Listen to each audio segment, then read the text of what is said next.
Today I'm going to be going over 8 of the fastest ways I've found to get SEO wins for websites to rank higher on Google based on my 10 years of experience doing SEO. Just like you can see for this website here that is finally starting to recover after me working on it for about a month. I had previously lost all of its traffic and all of its trust with Google, and I'm just now starting to gain it back by applying these quick wins. These are things I immediately check every time I start working with a new client, or if I'm just working on any site that hasn't been touched in a long time. And also be sure to watch to the end because I'm going to give you 3 additional tactics on top of those 8 that are a little bit more creative and can rank extremely fast as well. All right, let's get into it. So I'm Chris Gigis. You might know me from my link building agency over at solinksalt.co or our other YouTube channel or Facebook group, or maybe you've seen me around at some SEO conferences or on some other podcasts, but you can go to my website for more information on me. And if you're interested in working together, go ahead and click this Work With Me button at the top and fill out this form here. So like I mentioned before, the tactics we're going over today are very quick win tactics. We're not going to be covering the normal stuff, just like adding new content or adding new backlinks. This stuff takes a lot more time, but of course it's very good for your rankings as well. But yeah, not the focus of this video. These are things that you can check immediately, like right now, today, start improving them, and you can see results very fast. The first 2 things that we're going to cover are a little boring, but we got to cover them because they're so important. So the very first thing you want to do is audit your technical SEO with a tool like Screaming Frog. I'm using the free version right now because I haven't set up the paid version on my new computer yet. But the free version actually works really well, especially if your website is under 500 URLs. If you want to see all the tools I'm using for SEO, go ahead and click the link in the description to see my recommended tools page here. So pop your site into Screaming Frog, run the audit, come over here to the right-hand side. You can click this Issues tab up here at the top if you're really not sure what you're doing, or also you could look at everything yourself manually over here in the overview. Some quick stuff to cover real quick. You could look up a full guide on technical SEO to see all the important stuff to check, but here's a quick, really impactful stuff. Make sure you don't have stuff blocked by robots.txt. Make sure you don't have a bunch of 400 or 500 errors. Make sure you don't have any duplicate page titles or really short or long page titles. No missing meta descriptions. Of course, no missing H1s or multiple H1s. No exact duplicates or near duplicates on your content. You could check for really large images. Any kind of weird stuff going on with any canonicals you might have. Any pages that are set to no index, of course. Pages with high crawl depth, which means it takes a lot of clicks to get to the page instead of it being really easy, like less than 3 clicks. Pages without many internal links. That's something we'll cover a lot more in depth in here in just a minute. Any kind of structured data, schema errors, making sure you got a sitemap.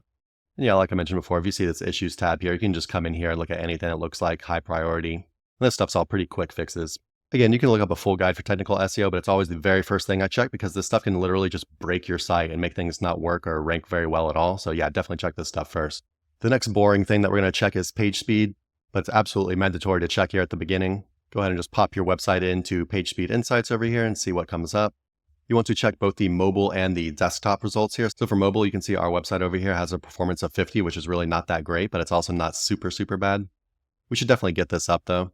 And on desktop, you can see our performance is quite good. So you can pop this in and you can see the suggestions it gives you down here at the bottom, but some very quick things that you can do to fix this if you have bad page speed.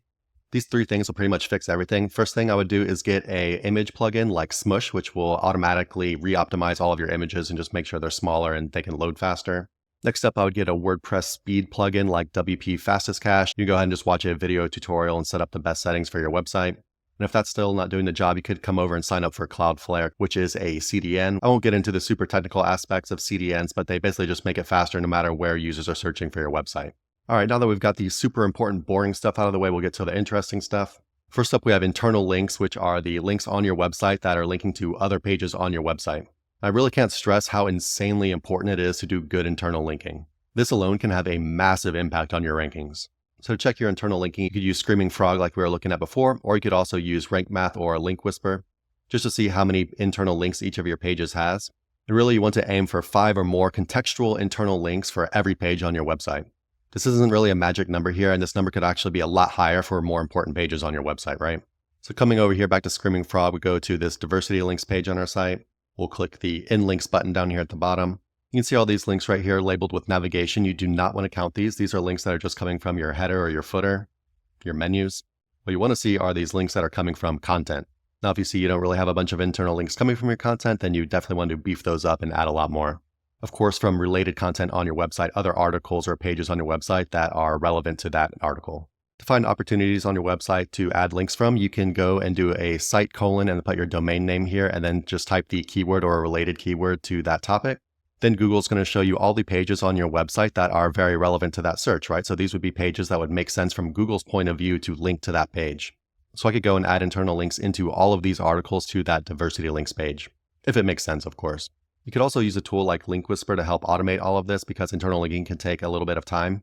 However, it doesn't do the greatest job, and I would highly recommend doing most of it yourself if you really want to do the best job of adding internal links to your site. But this kind of stuff can definitely speed things up.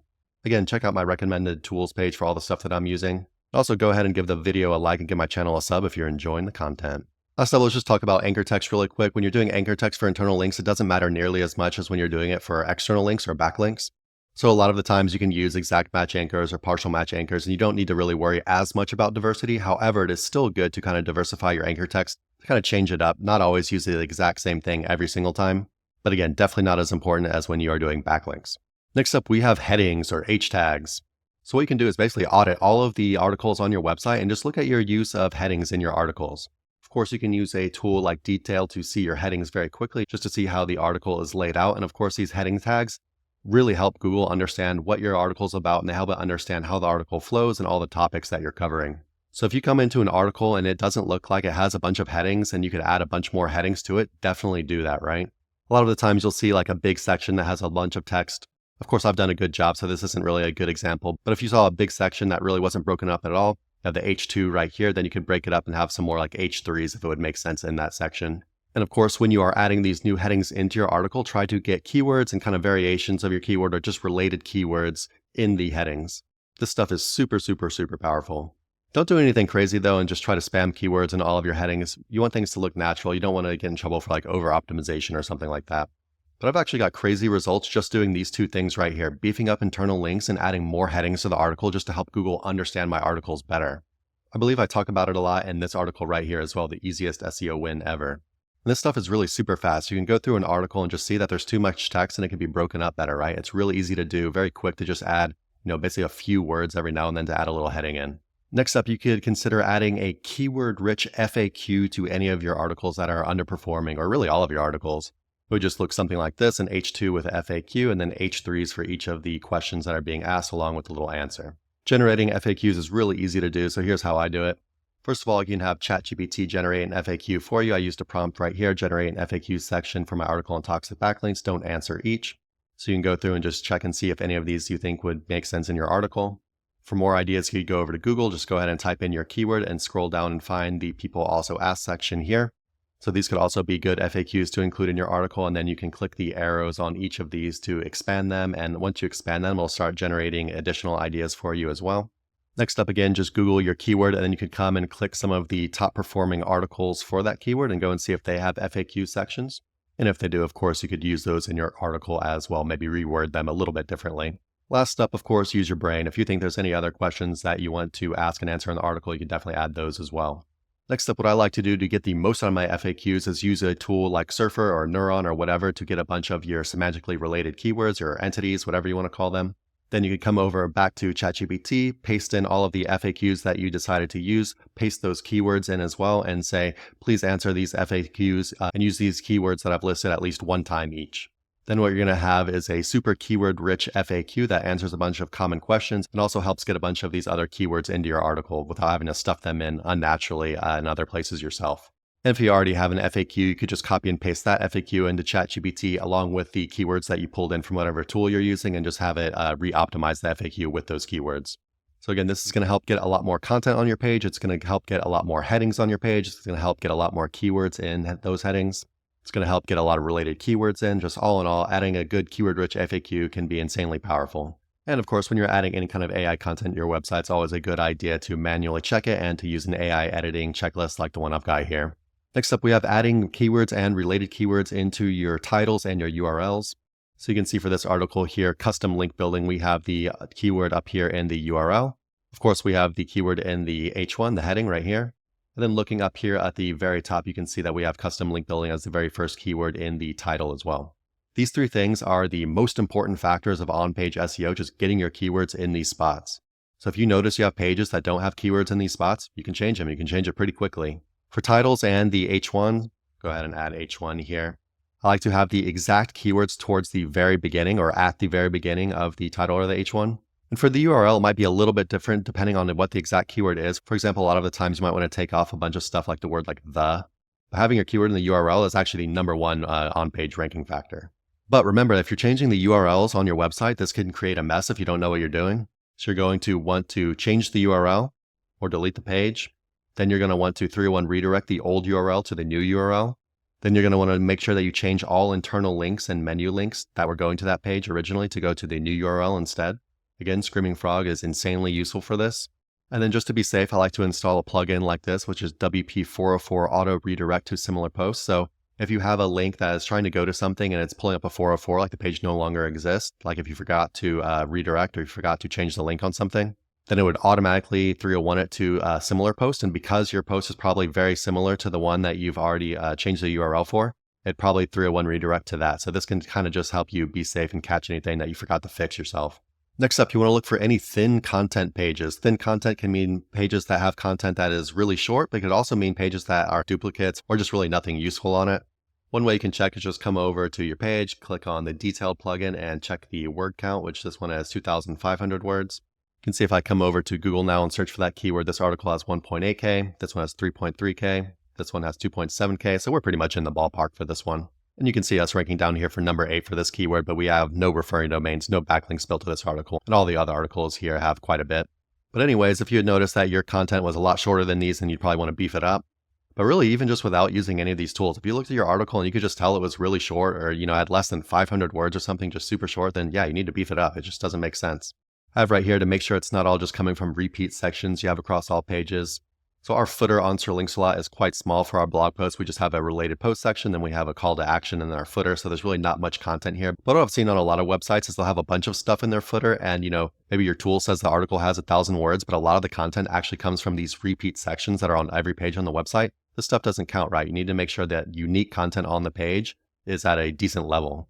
And of course, make sure it's unique to that page. So if you have a bunch of pages that have the exact same content, it's kind of like duplicate content, right? And that can be considered thin. So I'm not going to cover how to make your content longer because that's a big question, right? But you definitely head over to my channel. I've got a bunch of other videos on content and how to optimize it well and write it correctly. Add all your headings that you need. Make sure it's covering the topic fully, adding information gain, all that good stuff. So this one can take a little bit longer than some of the other stuff we've been talking about. All these other ones have been like super fast things that you can do. If you've got a bunch of thin content on your website, it could actually take quite a bit longer. However, it doesn't really have to, right? Especially if you're using stuff like AI to help speed things up. But yeah, like I mentioned before, if you're adding AI content, always be sure to check it with a checklist like this. Next up, we have content updates. And so your content doesn't have to be thin to do this one. This is just keeping your content fresh in the eyes of Google. And Google loves this. They love content that is being continuously added to, checked, improved. I think this was actually the main thing I talked about in this easiest SEO win article here. For ideas, you could come over to ChatGPT and post your URL in and say something like, what does this article not talk about that people might want to know? It'll then go ahead and actually read the article and give you some suggestions. So if you thought any of these were a good idea, you could go ahead and add a new section with a new heading tag. Of course, like we talked about before, adding new headings with keywords is extremely good to do. And then just write a little section on it, right? Another thing you could do is post your link to your article and then post a link to your competitor's article and ask a question, something like, what does this article cover that mine doesn't? It'll go ahead and look for you. And again, here we've got some really good ideas of things we could add to our article to help Google see us as covering the topic fully. Another thing you could do is you could come over to your article, and if you thought a section wasn't very good, or maybe it was really long, it could be improved, you could just go ahead and copy the section, come back over to ChatGPT, said rewrite the section to be more concise and add new information the reader might want to know. Go ahead and paste it in. Of course, you're definitely going to want to check this stuff instead of just pasting in your article. And even without ChatGPT, you can literally just come into your articles without thinking about SEO at all. Just read the article and just add stuff as you go. You don't really have to follow any kind of tactic. You don't really have to have any kind of strategy here. If you're just keeping the content edited and up to date, Google really loves this stuff. And while you're auditing your content, adding new stuff to it, you could also add new images to get some free images. You could do things like screenshots. You could take screenshots of YouTube videos because those will be seen as unique images because no one else has it, right? You could use AI like ChatGPT or whatever tool you use to create some new AI images. Just make sure that they're not super generic and kind of add something. But even if you're using AI, even if they're kind of crappy images, it's better to have some kind of images than none. And lastly, you can come over and use a tool like Canva to create some free images yourself. So I've also got those 3 bonus tactics we're going to talk about in just a second. However, these are the 8 main things that I do with every new website I'm working on or websites that I haven't touched in a while, because you can really get some insanely fast results from it. And for this website that I showed you that lost all of its traffic, lost all of its trust, so it actually takes more time and effort to get these things to recover. So it's starting to recover now, and I actually haven't even done all of this stuff yet. I believe for this one, we checked the technical SEO, There was no big problems with the speed. We have not beefed up internal linking yet. We did add some FAQs. We did restructure some of the titles and URLs. We did address some thin content on the site, and of course updated some of the content. However, next up we're going to do these two, and I think actually doing these two, we're going to get some really major results out of it, especially considering what we've already done so far, and it's already starting to bounce up so quickly. So yeah, internal links and headings is next on the menu for this one. And again, if you're interested in working together, go ahead and click this Work With Me button up here and fill out the form on this page. All right, now for our 3 additional bonus tactics, because we are talking about quick SEO wins, so there's no way that I cannot mention these things because they are so insanely strong right now, it's ridiculous. And I would actually expect Google to kind of fix things and make them not as strong. Maybe not this one, but at least these other two. But anyway, let's go ahead and cover it because, yeah, you really can't ignore this at this time. So first up, we got YouTube. So of course, if you create a YouTube video, you're going to rank in YouTube and people can find you if they're searching on YouTube. However, YouTube videos also can rank on Google, and they actually rank very easily on Google. So scrolling for this keyword here in niche edits, when we scroll down, we can see this video pack ranking right under number 2. So if you create a video around the topic, it gets some decent views, which is actually not that hard to do if you're making a decent video. You put the keyword in the title, you put keywords in the tags, you write a decent description of the video that uses the keyword in it. And of course, in the video, you're talking about the keyword. There's a really good chance that you can get your video pushed right here and start pulling in some traffic immediately. And when I say immediately, YouTube videos can literally rank on Google like the next day or two. If you search around, you'll see that not every SERP has a little video section like this. And if it doesn't have the video section like this, it might be a little bit harder to get in. However, you could go ahead and just try and it might work. You might be the first one. And aside from this working so quickly, another cool thing is that, all these pages, you see the page and it's like, oh yeah, whatever. But then when you see the videos, it's got a nice picture and stuff. So I think the click-through rate on this stuff is actually quite good. I've got a whole video on this stuff here, page 1 in 2 days. Actually insane. And next up, we have parasite SEO, which is basically when you go to a website that has a really high domain authority because backlinks are so strong and Google loves backlinks so much. Go to a really strong website, say, hey, I'll pay you a couple $100 to put a post on your website. You can write an article just the same way you would write any other article about your keyword. But then because it's not on your website, you would want to make sure that you're trying to funnel the users to your website or just trying to get them whatever they're trying to do, whether it's an affiliate link, visit your website, or whatever. To help with parasite SEO, you could use a tool like this one right here, parasiteseo.com. Go ahead and search for your keyword like this, and it'll give you a bunch of useful information as well as domains, free and paid, that you could reach out to try to rank for this keyword. Pretty cool tool built by some friends of mine. Again, you can check it out in the link in the description. And last up, probably my favorite one because it's so easy. I actually really like YouTube as well. YouTube is just insanely strong. However, free parasites are a lot easier than YouTube because you don't have to create a video. So you literally just take your article, you can go ahead and copy the whole thing, paste it into ChatGPT, tell ChatGPT to rewrite it, make it more concise, just make it a little bit different, right?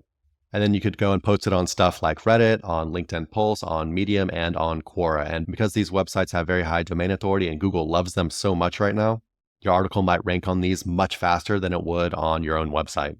Again, I think this is the one that has the highest chance of Google kind of slapping down because it's just too easy. I definitely wouldn't neglect the SEO on your website. You want to be doing good SEO for the long term. Traditional SEO is still just insanely powerful, and this stuff could go away at any moment. But it's working very well right now. So definitely something to check out if you need some really quick SEO wins. And yeah, you're just going to have to funnel your traffic to your website or whatever you're trying to get them to do because it's not on your own site. All right, guys, we covered a bunch of stuff. Let's recap real quick. First up, always start with a technical SEO and speed audit. If this stuff is bad, your website could just be broken. And so yeah, it's really easy to fix most of this stuff. And yeah, quick wins.